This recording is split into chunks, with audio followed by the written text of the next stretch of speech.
বাংলাদেশি প্রধানমন্ত্রী জনাব তারেক রহমানের সঙ্গে সৌজন্য সাক্ষাৎ করেছেন ঢাকায় নিযুক্ত সৌদি আরবের রাষ্ট্রদূত ডাক্তার আবদুল্লাহ জাফর এজবিন আবিয়া। রোববার বাংলাদেশ সচিবালয়ে মন্ত্রিপরিষদ বিভাগে এই সাক্ষাৎ অনুষ্ঠিত হয়।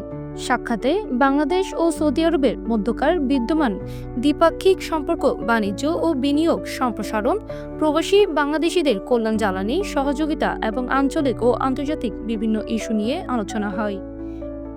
উভয় পক্ষই পারস্পরিক স্বার্থ সংশ্লিষ্ট বিষয়ে সহযোগিতা আরও জোরদার করার আশাবাদ ব্যক্ত করেন। প্রধানমন্ত্রী তারেক রহমান বলেন, সৌদি আরব বাংলাদেশের অন্যতম ঘনিষ্ঠ বন্ধুপ্রতিম দেশ। দুই দেশের সম্পর্ক ধর্মীয়, অর্থনৈতিক ও সাংস্কৃতিক বন্ধনে আবদ্ধ। তিনি সৌদি আরবে কর্মরত বিপুল সংখ্যক প্রবাসী বাংলাদেশি অবদানের কথা উল্লেখ করে তাদের কল্যাণ আরও কার্যকর পদক্ষেপ নেওয়ার উপর গুরুত্ব আরোপ করেন।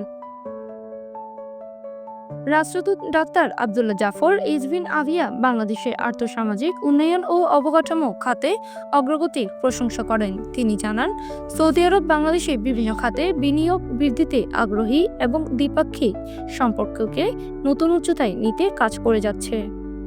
সাক্ষাৎ শেষে দুই দেশের বন্ধুত্বপূর্ণ সম্পর্ক ভবিষ্যতে আরও গভীর ও বিস্তৃত হবে বলে আশাবাদ ব্যক্ত করেন।